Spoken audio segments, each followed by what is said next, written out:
नारी शक्ती वंदन अभियानाचा जो निर्णय घेतला तो निर्णय 20 सप्टेंबर 2023 मध्ये लोकसभेमध्ये एक मताने पास झालेला आहे। मी रिपीट करते, नारी शक्ती वंदन अभियान 20 सप्टेंबर 2023 मध्ये एक मताने लोकसभेत पास झाला, 21 तारखेला राज्यसभेत पास झाला आणि 28 सप्टेंबर 2023 मध्ये प्रेसिडेंटनी तो नोटिफाय केला।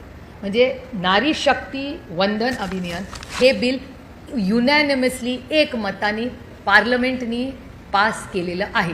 त्याची अंमलबजावणी 2024च्या लोकसभेत करणं आम्हाला अपेक्षित होतं आणि आजही मी विनम्र विनंती करते, जी आम्ही ऑलरेडी पार्लमेंटमध्ये फ्लोअर ऑफ द हाऊसवर केलेली आहे ऑफिशियली पार्लमेंटमध्ये, की ह्या क्षणी तुम्ही ह्याचं इम्प्लिमेंटेशन करा।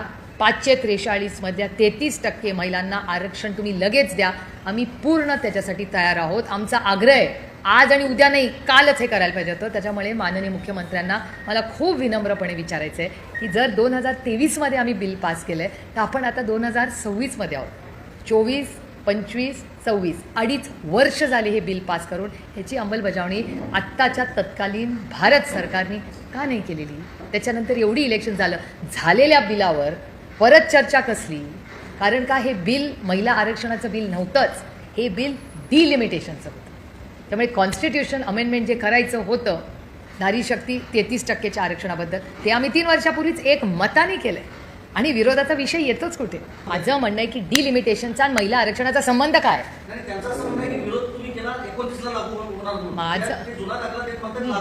माझा आदरणीय माननीय मुख्यमंत्र्यांना एक विनम्र प्रश्न आहे की डिलिमिटेशनचा आणि महिला आरक्षणाचा संबंध काय? काय संबंध मला सांगा ना। तुम्ही एक विधेयक आणलं महिलांना आरक्षणाचं, 543 करून टाका, आत्तापर्यंत झालं असतं। मग मला कळलं असतं की माझा मतदारसंघ आरक्षित आहे का नाही, बारामती लोकसभा महिला आरक्षित आहे का नाही, आत्तापर्यंत कळलं असतं ना।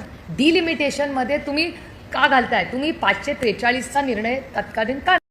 कोणी थांबवलं या सरकारला? आमची तयारी आहे। आणखीन एक थोडंसं क्रोनॉलॉजीमध्ये तुम्हाला परत मागे नेते।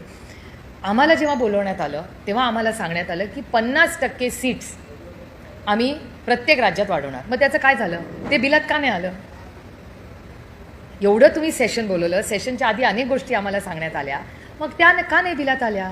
एवढं सेशन बोलवलं, त्याच्या आधी मीटिंग्स घेतल्या सगळ्या विरोधी पक्षाबरोबर। इथे एक वेस्ट एशियामध्ये क्रायसिस चाललंय, तुमच्या सगळ्या चॅनल्सवर रोज दाखवत आहेत की आपल्याच एका बोटीवर अटॅक झाला, आपले लोक जगभरात अडकले, तिथे बॉम्ब फुटतोय। अरे चाललंय का? एकीकडे 4 इलेक्शन चालली आहेत, एकीकडे तेलाचा भाव कुठपर्यंत पोहोचलाय, गगनाला टेकतो, आणि तुम्ही महिला आरक्षण आणून त्याच्यात प्लॅनिंग पण नाही, न डिलिमिटेशन, न कास्ट सेन्सेस, ह्याच्यावर कुठलीही चर्चा नाही।